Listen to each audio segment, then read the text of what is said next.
This episode of the MOC Squad was filmed in front of a live, members-only audience.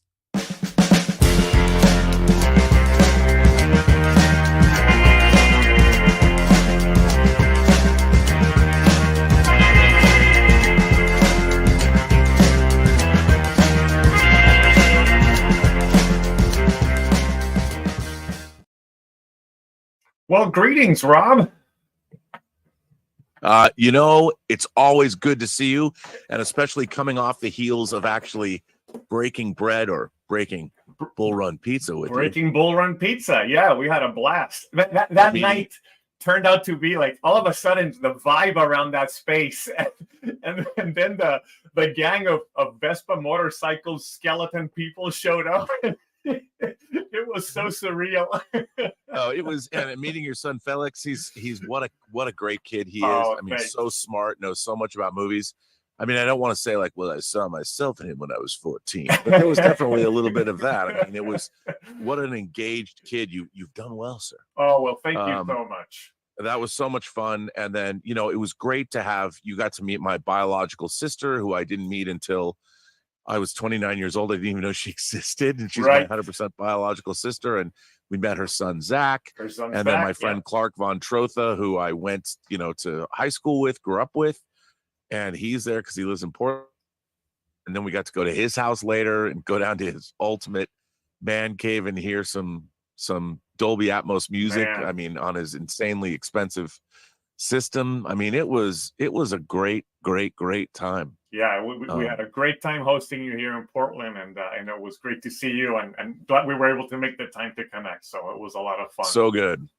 And by the way, I got to see the creator, the Gareth Edwards movie, which I think from a technical perspective was really impressive. I think story-wise, it left a little, felt a little maybe. It was a little. It didn't all work together. The third act kind of fell apart for me. But yeah, there's a scene early on in the movie where it's like they're coming down on these helicopters, and you hear the Radiohead song,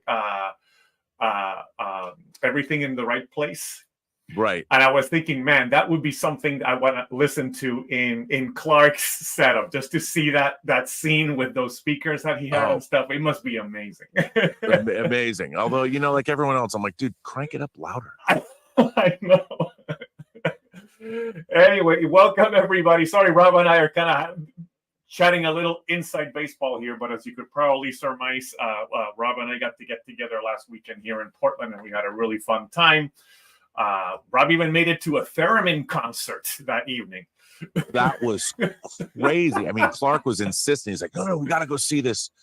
And it was a duo. It was a guy and a girl from Detroit. And she had just come back from working with Roger Waters in England. And her via Margot. Via Margot. Yep. Via Margot. And it was just two of them. And then they brought in a slide player from Portland. I mean, it was incredible. It was like listening to this mournful, very sad concert, but it was really well done, and it was so Portland. Very Portland. I felt like I was in a club in the '80s in Europe watching something, and it was amazing. I mean, she was on the theremin, and it was really, really good. Clark shot some really good video, and I forgot, being from the Pacific Northwest and now from what's great about Portland is just all the stuff that comes through there now. Right. And I think after the popularity in certain quarters of Portlandia, which was weird in a different way, but it's all part of the same vibe. And like you said, sitting outside at Bull Run Pizza, you got that total Portland vibe. And then going to that concert, we walk in and I'm like, oh, this is perfect. Yeah. It's funny because people would ask me back when Portlandia was on, is it like that? It's like, dude, it's like the skits write themselves. You just sit down on the corner eating pizza, and all of a sudden a Vespa gang dressed in skeleton costumes just shows up. And they're really nice. You sit down and have pizza and whatnot. So yeah, it's just what it is. And that was good pizza too. It was. We had a great time. It was a fun time, and thank you for treating us. It was a nice. Oh yeah, nice treat. Rod took care of us that night. So But anyway, we got plenty of people to take care of here, Rob. So we're going to go ahead and welcome the community into the chat. I do want to announce quickly that we're going to be cutting the live stream short a little bit just because of my schedule, but we will continue doing the Zoom chat once the live stream is done until Rob is ready to go. So we will keep it going. So Rob, ready for your favorite part here when we do the I love it. The waterfall of members. Here we go. Member waterfall. Boom, boom, boom, boom, boom, boom. Everybody coming in. Welcome, everybody. Welcome, welcome. And remember, as you come in, with the tools at the bottom of the screen, you can raise your hand, and that way we will know in what order to bring you up so you can have a chat with Rob. That reminds me, I got to pin Rob now so that we can. We're getting pinned. I mean, let me go ahead and get you pinned here so that you're. That's there. my time. You go. There you are. Remembers. There you are. And then Rob, will stick to the 7 minutes, or are you more pressed for time today? 7 minutes in heaven, baby. There we go. You know how that is on this Halloween weekend. So Halloween weekend. It's true. Yeah. All right. So we have the first person coming up here, which is Julian Mushkin. So Julian, you should be able to unmute right now. And welcome. I am unmuted. What's up, dude? Not a lot, but everything is always up. I was supposed to watch the first 7 episodes of For All Mankind season 4 this week, and I couldn't do it because I had work. I was going to a friend of mine's house who already has them all. He's like, dude, you got to see this shit. I'm like, yes, I do.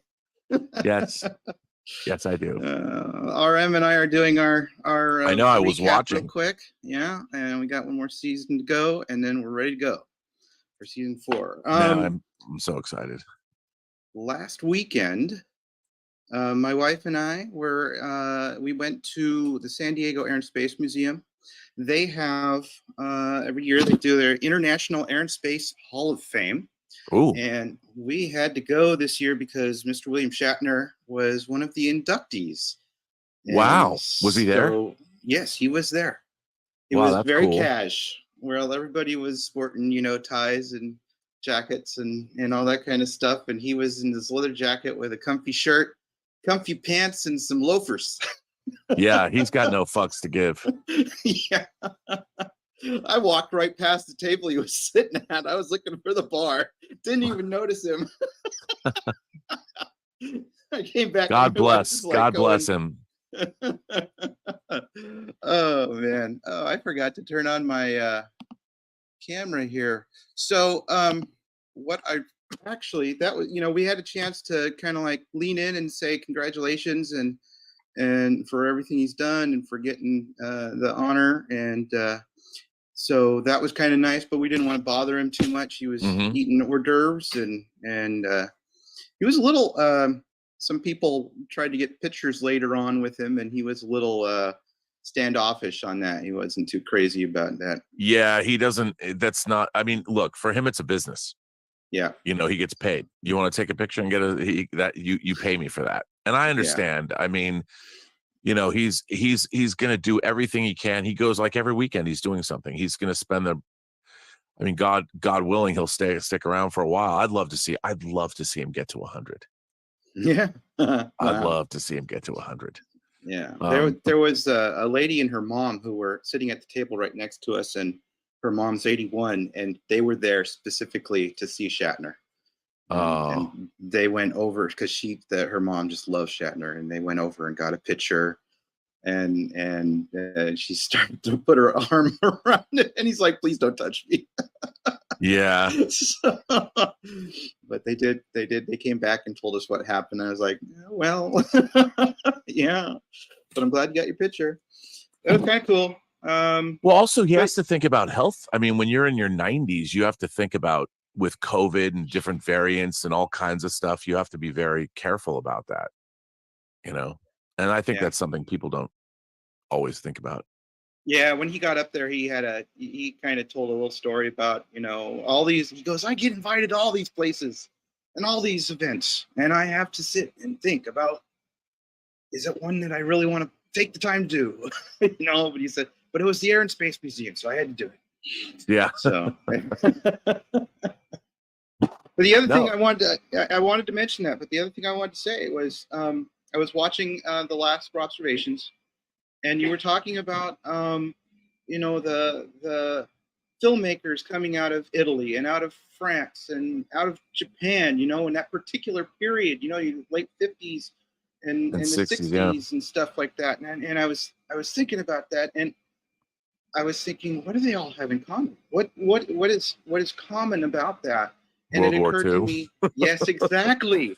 Exactly. I find that even with the Russians, you know, I think they had kind of a renaissance of because, and they've all had to undergo bombing and occupation and all sorts of stuff that really kind of turned their societies over in a way.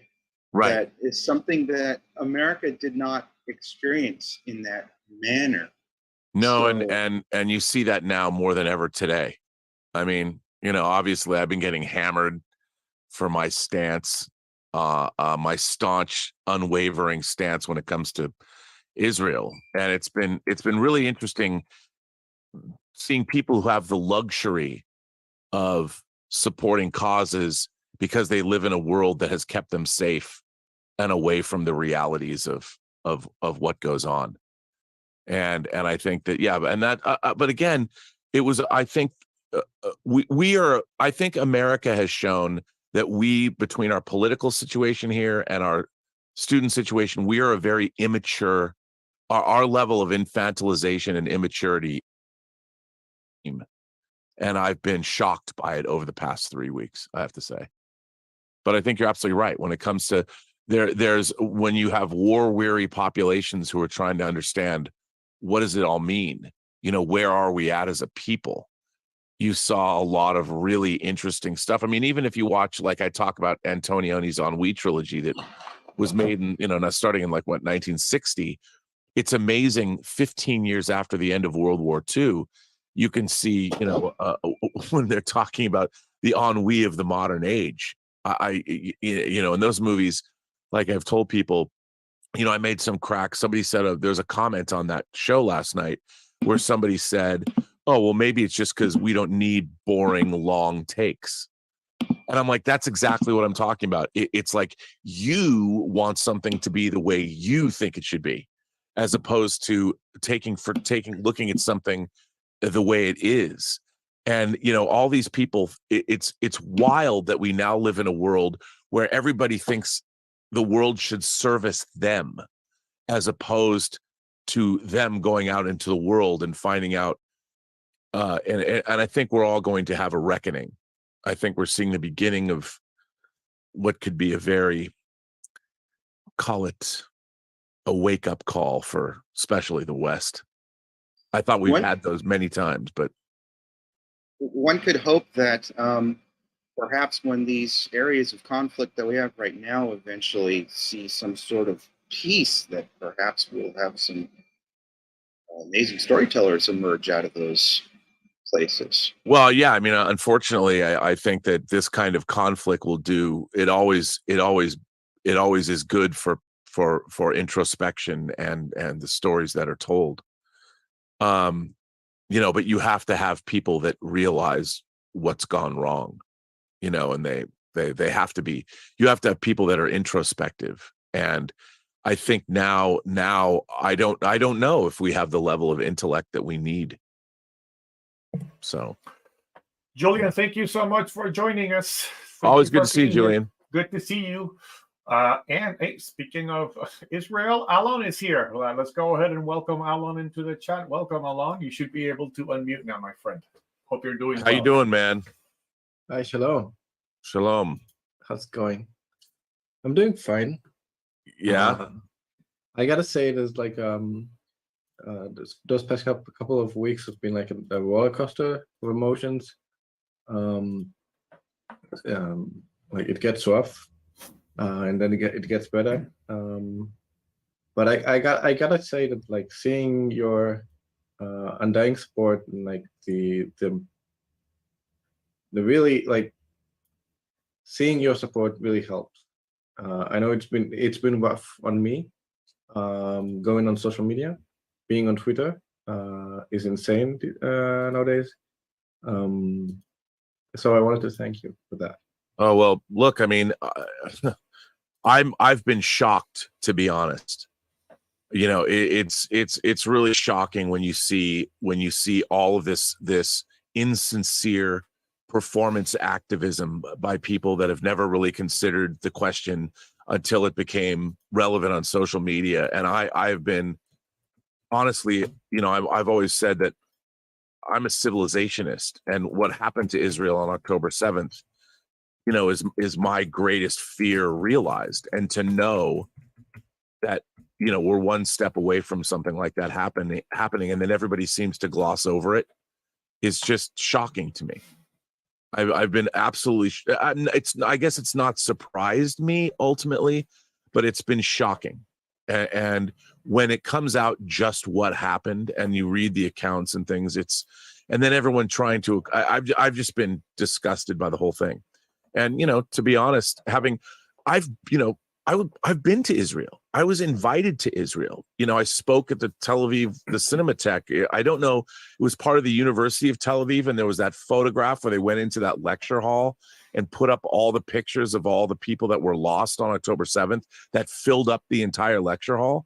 I don't know if that was the actual lecture hall that I spoke in, but it was close. I mean, it was and to have gone to Israel and seen what a multicultural, pluralistic, open society, how cosmopolitan it was, and that there were Jews from all over the world of all shapes and sizes and colors, you know, and to see the joy that is. And I think, I'm not saying that, I mean, I've always said that everybody should go to, I mean, Tel Aviv is one of the most, in terms of LGBTQ representation, and it is such the antithesis of the rest of the Middle East that I don't think people quite understand what it represents. It's way beyond. It is very welcoming, and we invite you and everyone to come and visit and see Tel Aviv and see Israel. It's a great place. I live in Tel Aviv. I had the best time, you know, and and what was so great was this event. It was called the Icon Festival, and it was a fan run. I mean, that festival was it was incredible. The people there were incredible, and you know, I've only been to Israel once, but having that connection and being raised Jewish, and you know, everybody I've met, but it's been shocking. It's been shocking to see what has it really made me fear for all of Western democracy, because it makes you realize that we have an entire, and then hearing the polls that have come out about support, and you really realize how the indoctrination has been going in terms of younger people and what they think of Western democracy. Yeah, that's very unfortunate. It's very unfortunate, and it makes me fear for the future, because people have been sold a bill of goods because they do not even know their recent history, and it's terrifying. It is terrifying. I gotta say that, like, one of the only things that happened, the first couple of weeks, I wasn't able to concentrate on anything else other than the war, but I was able to pull myself out of the news cycle and try to find some distraction, I would say. And I found one in the new Spider-Man game. Oh, how is it? It's well, I've managed to finish it. It's amazing. It's incredible. It's one of the best, or one of the better Spider-Man stories, I think. It deals with anger. It deals with forgiveness. It deals with, like, well, it's the symbiote story. So it's it has like all this incredible Spider-Man villains and everything is everything works in perfect harmony, which is like the one of the better experiences. I think that, like, the Spider-Man was probably, well, it was written for comics, but it's best handled in video game form, because you get, like, all this time with all of the villains, and it's a really big neighborhood where like everything happens simultaneously, and the villains are interacting with them with each other.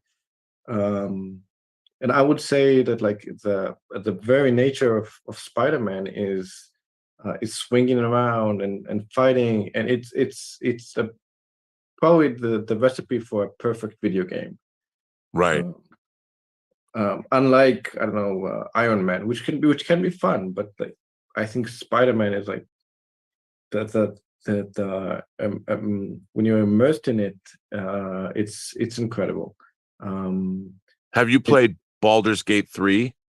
I have not. No, I will try it at one point, but like the sheer amount of hours is scary to me. Yeah, I just keep hearing from between the two of these games that, you know, that these are two of the greatest video games ever. Very different, but Spider-Man, I really want to play. I really like the first Spider-Man a lot. Yeah, I don't know. Baldur's Gate seems remarkable, but like I don't have like 150 hours to spend on it. Right. You know, I'd rather like have my 10 to 15 hours, have a good run, then move on to the next game. But you know, I think you make a really good point too.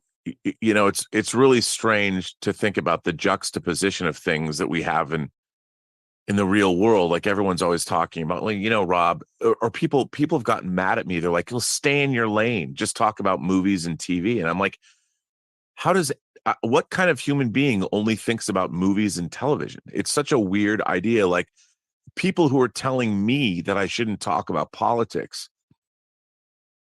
You have a video game and you needed to take your mind off things. It shows how all of this stuff is intertwined, you know, and how it all matters. It's all part of a continuum. You can have the most horrific things going on, but that doesn't mean a video game can't provide you solace. Alon, we hope you continue to be safe. Glad to hear you're doing better. Thank you so much for joining us today. Yeah, and I'm still not going to stop mouthing off about my position about these things. And I've received, actually, I just got, I'll read you guys something. I just got in my DMs, because I leave my DMs open. Now I've got a lot of horrible stuff, but I also get this. This comes from Julia, who says, "Rob, hi, you don't know me, but I'm a long-time fan of yours ever since your Hero show with John Schnepp. I'm an Israeli. I just wanted to say thank you. Thank you from the bottom of my heart for your support, your posts, your work these past weeks. I see the amount of stupid, racist, misinformed comments you get. I just wanted you to know how much you're appreciated. You are the only one among your many YouTube colleagues to take a stance and let it be known. This means the world to me and the people around me. Most of my colleagues volunteer with remains identification these days, and every single one of them will need therapy for the rest of their lives. The feeling of absolute depression is taking over many of us, but seeing people who still try and expose the truth to the world means more than I can tell you. So just thank you, Rob." I've been getting a lot of that, you know, and you know, I don't take a stance because I expect getting those missives, but it's nice to hear. But it's been appalling to me seeing what's happening. And look, on both sides, the loss of life is horrible. But I mean, at the end of the day, you know, you can't have a ceasefire with an enemy that its stated purpose is to extinguish your life and the state that you live in. And that's what I think has been forgotten. And the fact is, this is something that the Jews have been dealing with since their very existence. And we saw the results of what that actually looks like, and the future will see it even more. So anyway, I don't mean to get heavy, but a lot of people have come after me for various reasons. So, well, I don't think Catherine Cook will be one of them. We're going to welcome her into the chat here, and our very young Catherine, you should be able to unmute now. Welcome, Catherine. Hello. Hey, Rob. How's it going? Good. I saw Killers of the Flower Moon last week. What'd you think? I've seen it twice now. And I was kind of surprised because I did a lot of research on that case and had read the book about it 6 years earlier, and it inspired me to do even more research. And I was fascinated by how this scam was working and how they would, swindle land from the Osage, and that the same people who were appointed to the Guardian program who would be administering the funds would also be creditors against the same estates. Mm-hmm. So that we can hold their money. They would upcharge them for everything they needed and then wouldn't give the money to pay it. So that way, like, oh, just give us your land allotment and that'll cover the debt, kind of thing. And it was crazy reading about how widespread and just normalized that became, especially when you look at all the deaths. And Scorsese's been talking a lot about that on the press junket, and as has the author of the book. So I was kind of surprised when I went to see the movie, and they don't really go into any of that. It's almost exclusively focused on the Kyle family, which constituted 4 murders and then a couple on the side. And so, I mean, it was good. The performances were great. It felt long, but that might be because DiCaprio is such a despicable character that for him to be the protagonist, it was just, I can't with you anymore, Right. But it's just, and Scorsese also made a very deliberate choice for how he wanted to end the movie, which I wasn't really crazy about. But it just kind of, he said that Scorsese said he perceived it as kind of like a love story. And you could tell he's doing something towards the third act where it's almost like he wants you to feel bad or kind of root for the fact that Ernest is starting to do the right thing. And I'm like, no, it's like, this isn't a love story. You conspire to murder your wife's entire family and you say it's about love. It's like, no, I couldn't believe that he said that.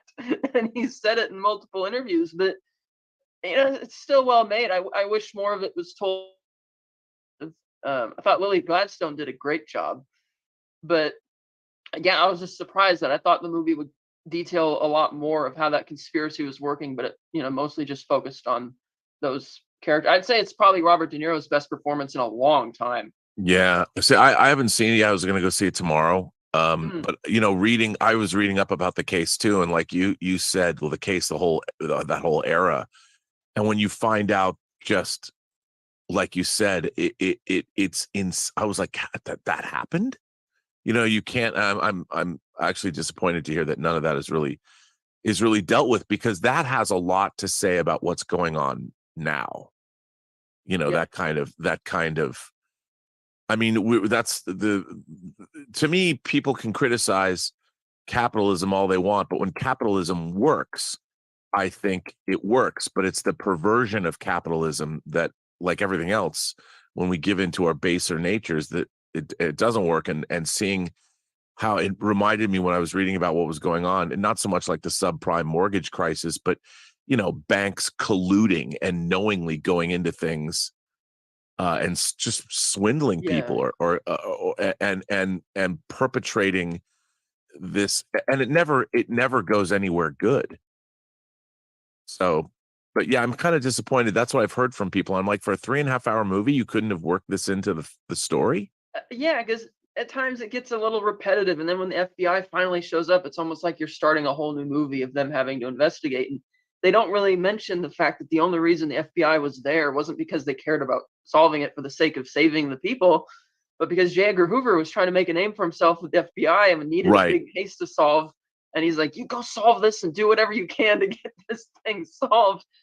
And even though they knew that from their investigation, the conspiracy was more widespread, they're like, well, we can prove this, so we'll just stick to this and kind of not pay attention to the rest of it. Even though the whole system was completely corrupt. Like when Molly first goes to the allotment office to get her money and she says incompetent. And I'm like, well, what's this incompetent stuff about? And they never really explain that. And I've had to find out from reading about it that if you were full-blooded Indian, then that means, oh, you're incompetent. You have to have a white guardian to get your money. Or if you're half or less than half, then you can get your own money without a guard. I'm like, this whole system is insane. And it was set up by the Congress because, of course, Congress had an interest in trying to get the money too.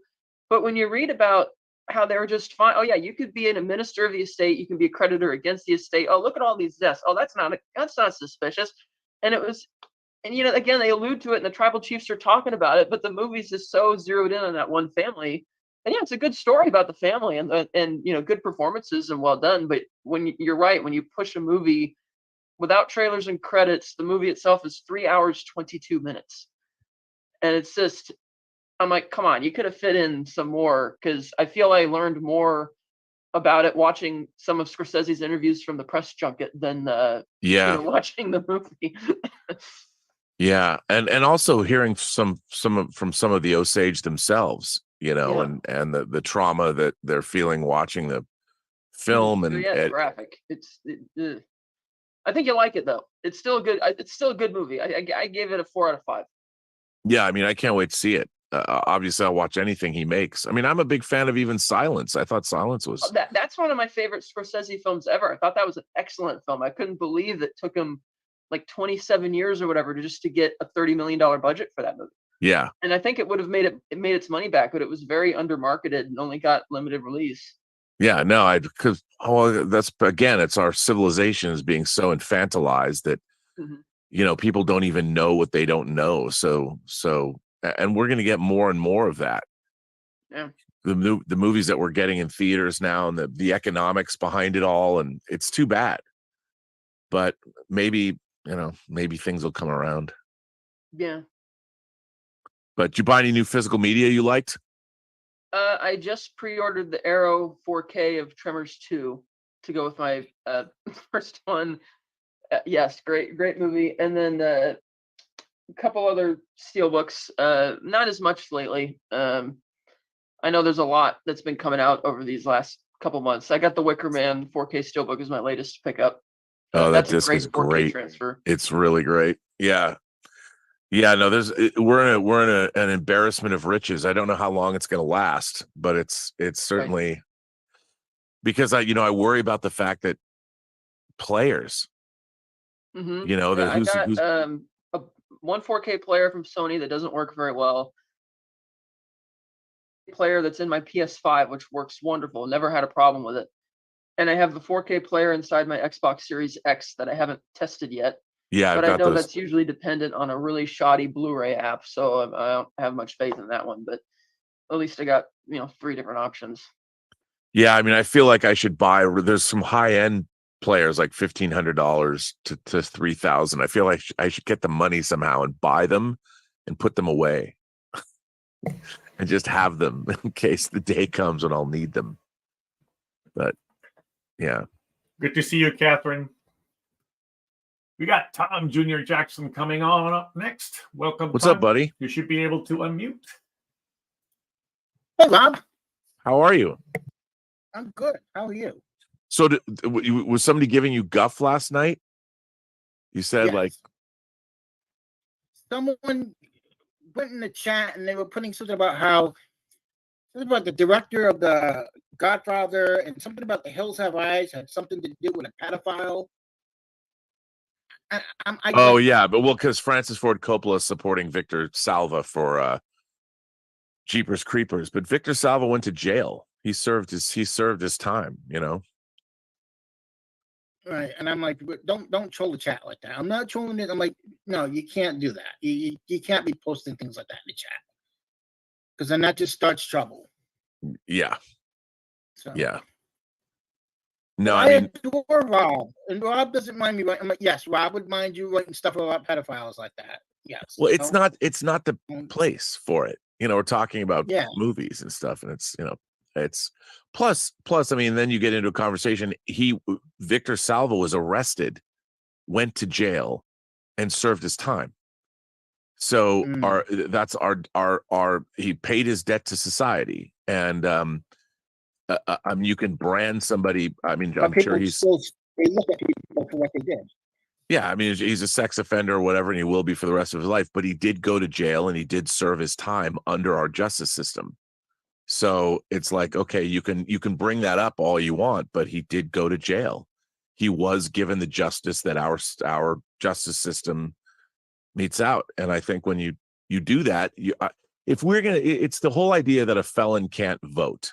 I mean, I can understand that, but if you go into the prison system and you serve your time and you come out, I mean, we have to make it easier for people that have paid their debt to society, especially because we have, if you really look into it, there's a certain group of people that are far more incarcerated than other groups of people. And should we not make it? Why not make it, if they've served their time, make it easier for them to reintegrate into society? You know, we're not really good at that. And you know, I think if someone goes to jail and pays their debt, you can't just assume that they're going to be evil for the rest of their lives. I mean, we can't live that way. Right. Not that we can't be vigilant, but still. I mean, it's a combination of that. Did you ever get that Enterprise that you were talking about? The Tommy one? It's right over there. I haven't opened it. Yeah, I watched videos of it. You know, I watched unbox it. I mean, it's not horrible. It's not horrible. It's huge. It's huge. No, but and I forget. It was funny because yeah, it's and it's then it came when they showed that it came with a shuttlecraft, the shuttle bay. I started laughing because I thought of you. Yeah, it comes with 3. I haven't even opened it. I'm just like,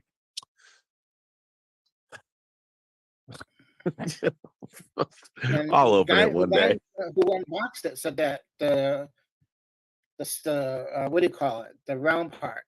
The primary hull. That's why, yeah, the round part is so heavy that's why that other stand is there. Yeah. For it. Yeah, I mean, it's you know, it is die cast. It is it's an Enterprise. It's like I have a Pavlovian response to Enterprise. It's like, oh, I have to give me that. I have so many here. There are so many starships in this room of every size, shape. You know, they're my spirit animal. Classic Enterprise. You ready? You ready for next week, Rob? When they're releasing the new Beatles single? It's going to be really interesting. You know, it's going to be wild. 28 years in making.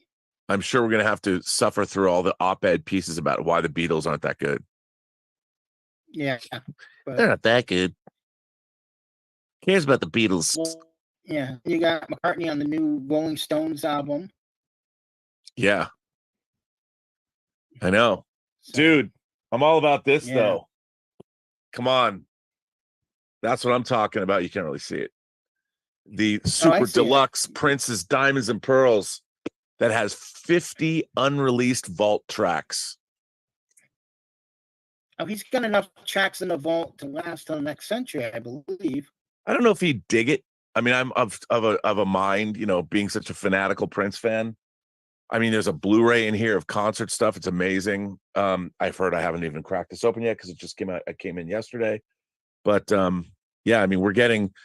I mean, this Prince box set and the Duran Duran Halloween album released on the same day. So what's not to love? But the new Beatles song is going to be great. I mean, it's and the new Rolling Stones album is kind of a banger. Yeah. Who would have thought Mick Jagger putting out songs with that song that he does with Stevie Wonder playing piano and Lady Gaga is amazing. It sounds like it comes right out of the 70s, but the recording is better. It's great. Yeah. Who would have ever thought that all these? I think so. I'm gonna try and it'll probably be later because I want to do a midnight musings. I haven't talked with yet about this, but we have a family night. So I when the Elizabeth's parents come over to watch a movie, we're gonna show them Barbie. If you're gonna do a show, just shoot me a message if you're gonna do a show. Yeah, I was sorry. I wasn't gonna do a show because we came home late. I'm like, I'm gonna do a show anyway. Which dog is gay for you again? What's that? Which dog is gay for you that you posted? Oh, Sebastian. Sebastian's so gay for me. Yeah, and I'm there for it. That made me laugh. I'm like, wait, what does that say? Oh, he loves to lick my face, and he loves to put it like if you look at that video, he does that. He climbs up on top of me, and he puts his paws here, and he was doing that. Like, I mean, it's so funny. He waits till because I come to bed late. He waits till I come to bed, and then he jumps up and he curls him. I have Gilbert sleeps on my legs, and then Sebastian comes and puts his paws on my shoulder and spoons with me. I don't know what that says about me, but it's a little weird, to be honest. But he's a nice dog. I mean, we have 10 dogs in this house. Just saying. 10. Again. You love it. You love the puppies. You love it. Dude, it's too much, man. Never again. It's too much. You say that now, and then you'll be like, no, I mean, I can't put Tallulah through this. It was kind of a mistake. Elizabeth was gonna wait till she got her master's degree, but no, we're not doing this again. I love puppies, but it's a lot of work, and I can't concentrate. Can't do it. But you know what is cool? The people that took all the people that took dogs from the first litter, we kept in touch with them. They keep sending us pictures, and everyone says the same thing, that these dogs are, because we're not breeders. So these dogs are literally brought up in our bedroom. And, there's a pen. We have a pen in our bedroom that goes outside, and we're kind of potty training them. We have AstroTurf outside. So it's, they're when people get these dogs, they're already socialized around other dogs, and they're socialized around people. So it's been a lot of fun, but it's great to see these families that got these dogs and how much joy they're bringing, because they really are great puppies. I mean, they're really smart. They're really beautiful puppies, and it's amazing. So I just don't want to do it again. I'm too old. Good to see you, Tom. Thank you for hanging out with us here. Rob, we have a super chat that I forgot to read earlier, just very quick. From Marco, £2. Will Marvel's get out of jail free card work? Not really sure what that's in reference to, but is that the supposed, the rumored post credit sequence? If that's what they're meaning, I mean, for the Marvels. Yeah. Yes. So I don't know if this is true. Okay. But it's been reported everywhere, so I don't think it's a spoiler. I don't know if it's true or not, that Kelsey Grammer comes back and plays Beast, and that Monica Rambeau is left in limbo at the end of the movie, but she's actually in the X-Men, the Fox X-Men universe, the alternate, the whatever universe it is. Okay. And the universes are being destroyed, and apparently this is what's going to lead into Deadpool 3. Okay. But here's the thing. First of all, what the hell does that have to do?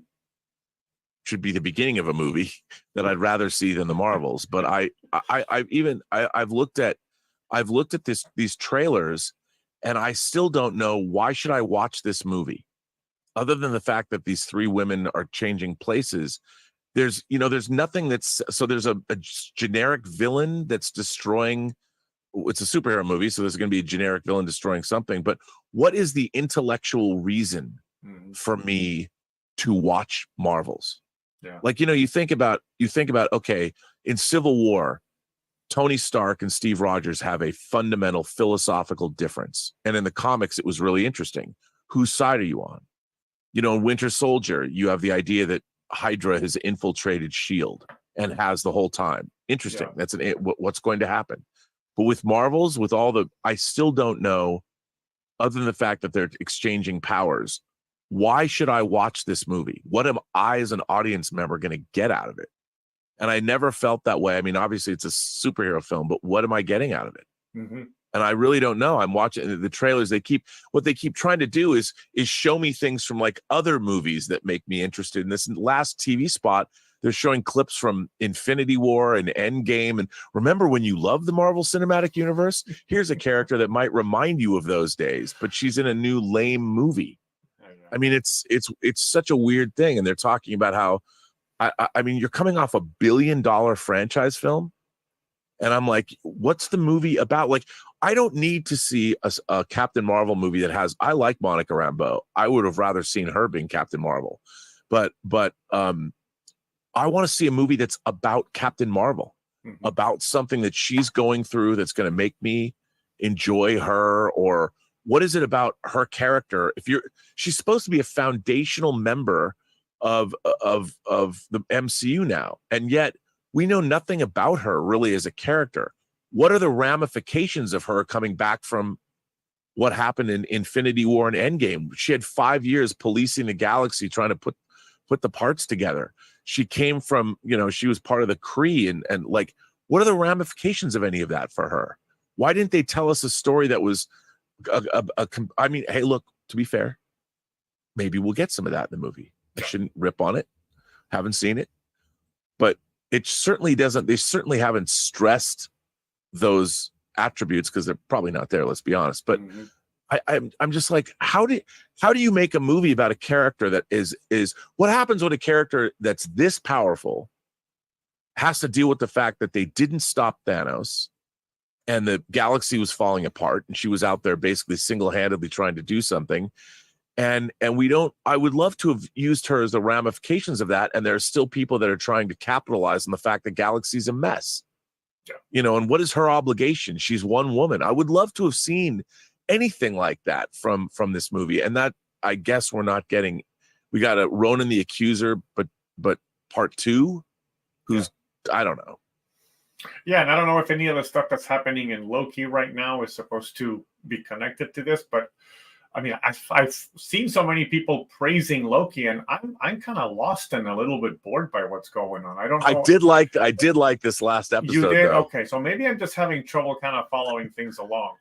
If I had made the show, I would have ended it right there. I would have just ended it right there, and just put the end. It just kind of feels like we got to the same ending of the end of the first season. It's just been like an extension of what happened then. Like, I thought back then there was a problem with the timeline being broken apart, and then now we spent 4 or 5 episodes dealing with the timeline's breaking apart, and now the timeline breaks apart. And I'm like, okay, well, so we're now back basically to the ending of season 1, but I understand a lot less. So anyway, right, yeah, and again, I feel that watching these shows, like one of the things about the Infinity Saga was that you felt for the most part that there was this overarching story that had narrative thrust to it. Yeah. There has been no narrative thrust at all since Endgame. Mm-hmm. We've seen a Black Widow prequel. You've got Eternals. You've got Shang-Chi. You've got Falcon and Winter Soldier. And all these things have a lot of interesting stuff in them, but they don't go anywhere. Mm-hmm. And Quantumania and Thor: Love and Thunder, I mean, none of this, to me, it's all disposable. Mm-hmm. All of it. Yeah. And even the opportunities they had with Spider-Man and Doctor Strange coming out back to back and overlapping characters, there was no real connective tissue between those movies either. So no, and Jonathan Majors is, I think, a great physical presence, and I think he's a great actor. But they have not given me any. Kang keeps getting defeated, mm-hmm. and when you saw that Council of Kangs at the end of Quantumania, I'm like, these people don't exactly look formidable. Right.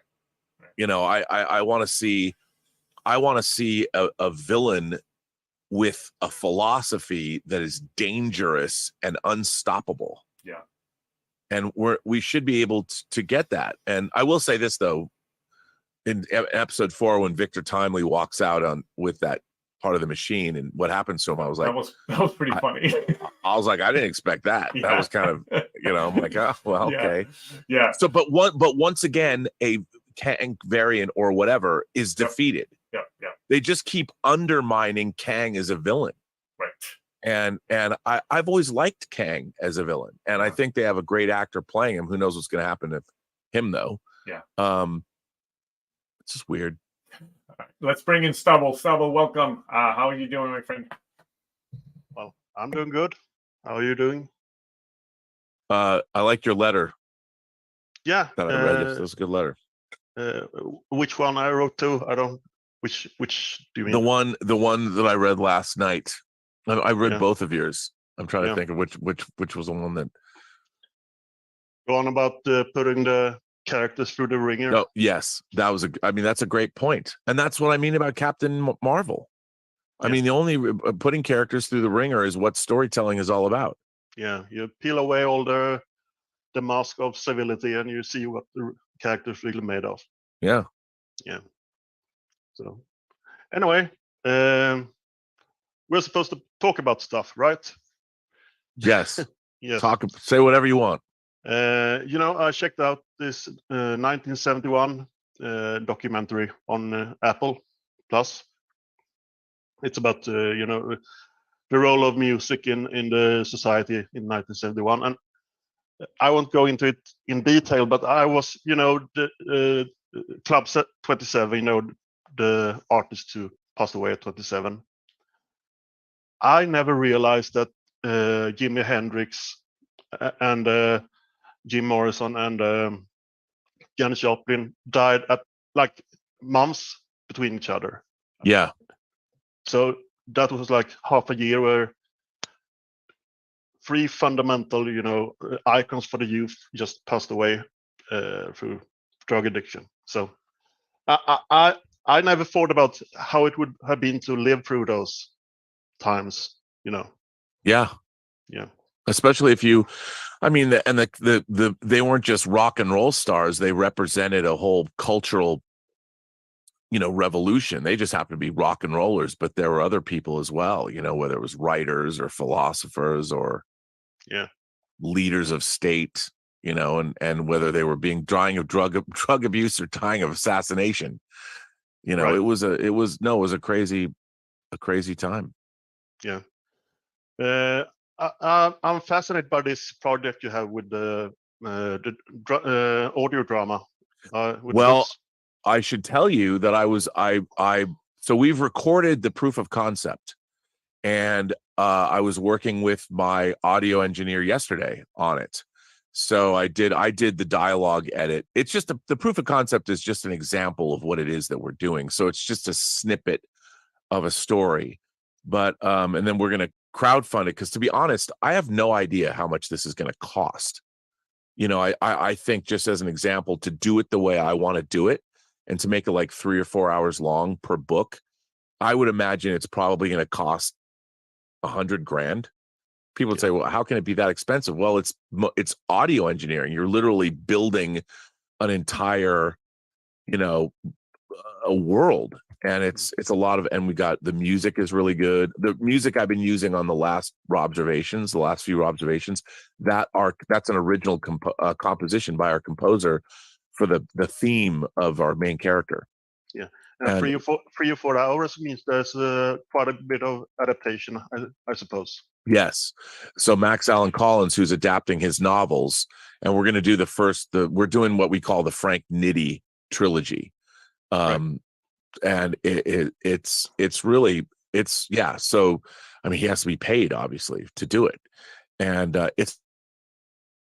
for me, I don't understand it. I learned a lot about how, like, when we did this, we had the actors sit in a circle, and I directed the actors, and I didn't have to do much, but we had the script, and we recorded live just the dialogue. It wasn't like an old-time radio show where you had all the sound effects there and people were making them as you did it. So we recorded all the dialogue, and then we did it 8 times. We did the script 8 times, and then I was intercutting from each one of the takes. So it's been a fascinating process to see. And again, we want to hire real actors. That's the part of the big expense, is we want to hire name actors to be in these roles. And like, for instance, Stanley Tucci, for instance, has played Frank Nitti in audio versions and things like that before. And he's played Frank Nitti, Road to Perdition, and all this. So I want to get him to play Frank Nitti. Yes. And can I do that? I don't know, but I would like to. Right. Also, he was in Wise Guy. I can talk to him about playing Rick Pinzolo in the 80s. But that's what we want to do, is hire name actors to do this. And, I have a very specific, because I also want to release a physical media version of these so you can get the mixes in Dolby Atmos. And like, I want to have the premiere in a movie theater. And so you'll go into the movie theater, and we're just going to turn all the lights off except the exit signs and play it. So you'll listen in with those movie theater speakers what it would sound like, because it's going to be mixed in 5.1 and then Dolby Atmos. So we're doing, I don't know. I mean, to me, I look at the Sandman audio dramas, and to me, the Sandman audio dramas are the creme de la creme of what it is we're trying to do. Yeah. I like the Dresden Files, and I always thought that they should do a new TV series that more reflect the books than the one that's exists out there. But so far it's 18 books, and it's a lot of stuff that don't really, how do I say, it's a very male gaze at times, if you know what I mean. Right. So I think it could work as a audio drama better. Yeah, I mean, I can't say what it is, but there's a very famous classical series of novels by a pretty famous writer that we also have access to. Right. And something I would really like to do if we could. I mean, I don't even know if it's going to work, to be honest. This whole thing to me is an experiment, because it's something like trying to get movies off the ground is really difficult, trying to raise that kind of money. But to do these kinds of audio dramas is a lot easier. It's a lot more manageable. And the idea of having it crowdfunded for people that are interested in it means that we don't have to worry about paying investors back. So right. we can make them, and then people they'll get what they want out of it. If they want the physical media version of it, they can get it. They can get a digital download. They'll be able to get the books, all these things. So, but it seems like I'm just last question before he cuts me off. Yeah. I just think that, it's not the same economics around the whole thing. How much do the actors charge? How much does it cost to have an actor compared to a movie? Oh, it's a lot less. But we are doing it under the auspices of SAG. Right. So, and what's been really interesting is we've been going back and forth with SAG. Even during the strike, we're not a struck company, but like for a whole day, a SAG actor would only get paid $125. That's the day rate of an actor. But when you're getting name actors, you have to pay them. They're a draw, so they can't do it for that. They're going to get a lot more, right? And that's just how it all works, which is fine. So the most of the money, I would say, the two biggest expenses in this are the audio engineering, because that's what takes the longest, and the actors. And so, I mean, I'm not, for this like proof of concept thing, I'm not getting paid for it. I'm doing it on spec to see if we can get this worked out. And it's going to be a lot of fun. I mean, I've been having a blast doing it because it happens so quickly. Like, I get to go and record the actors, and we went into our audio facility. We went there, we got everybody together and sat down, and they're not all the actors we're going to use. They're just like, Chris Carr, I finally got to work with Chris Carr, and she did a number of voices, and a lot of fun. And then I had my friend David Starzyk, who's been in a million different things. He came in, and then Todd Stashwick, he was great too. And he's from Chicago. And well, it was very funny when we first started doing it. It was a little flat, the first readings. And I told Todd, I said, what we need is more Chicago in this character. And he goes, well, how far Chicago do you want me to go? And I was like, well, show me the range. And I was like, well, it's audio. Go to the further end of the Chicago spectrum, as opposed to being. And the more he did it, I really liked what he was doing. I'm like, this is what I need to hear. This is what it's got to be. And again, you don't know. It's a learning thing. And the proof of concept that we did, that you're going to hear when we launch the crowdfunding campaign, it'll be about 12 minutes long. And then I'm going with Todd to Chicago, and I'm going to go shoot him walking around talking about his life as an actor, and go to some places. And then hopefully the plan is to have him sit down with Max Allan Collins, the creator of Road to Perdition and the creator of this character. And we have this really cool speakeasy that we want to shoot in, and just have them, and I'll do like a conversation, and you'll see all of that as part of the crowdfunding campaign. But all of the stuff that we're creating will also go on the physical media disc of this. So if you want it on DVD, Blu-ray, or 4K, you can get the disc. Maybe it won't be on 4K at first, and then you get the show itself in Dolby Atmos. Because what I've learned, and what I thought was really interesting, like this Duran Duran album that's coming out, I haven't got it yet. Maybe it'll come in the mail today. But so there's a guy named Bob Clearmountain, who's a very famous audio engineer, and he has a company called Super Deluxe Edition, SDE. So if you go to superdeluxeedition.com, you can get his remixed versions of albums. Like he did the new Tears for Fears, Duran Duran. They went back into Dark Side of the Moon. They're doing Soft Cell's Nonstop Erotic Cabaret. And you can get these Blu-rays of these albums, and you can get a 5.1 mix, and you can get a Dolby Atmos mix.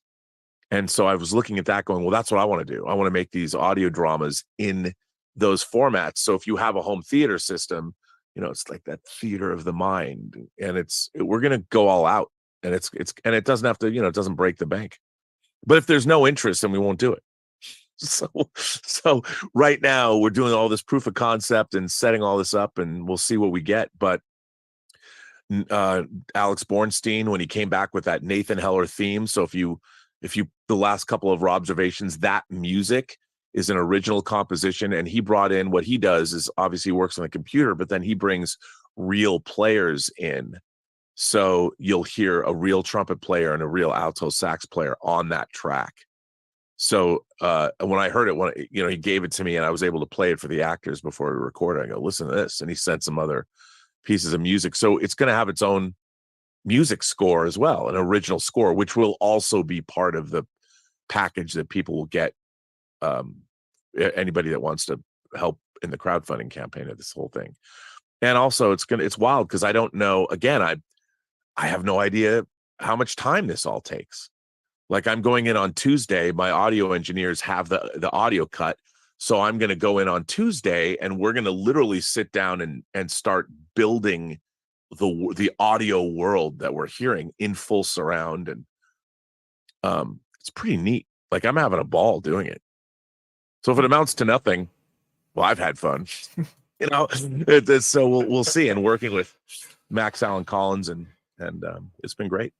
Yeah, Rob, we're going to say goodbye to the stream. The chat will continue in the Zoom chat here. We have to cut it a little early on the stream because I have to go and deal with some things. So just want to say thank you to everybody watching the stream. And remember, if you ever want to join us in the live chat, the Zoom call, become a member as little as $1 a month, and you will get the message on your inbox in YouTube. You will get the notification to let you know when you can join future chats.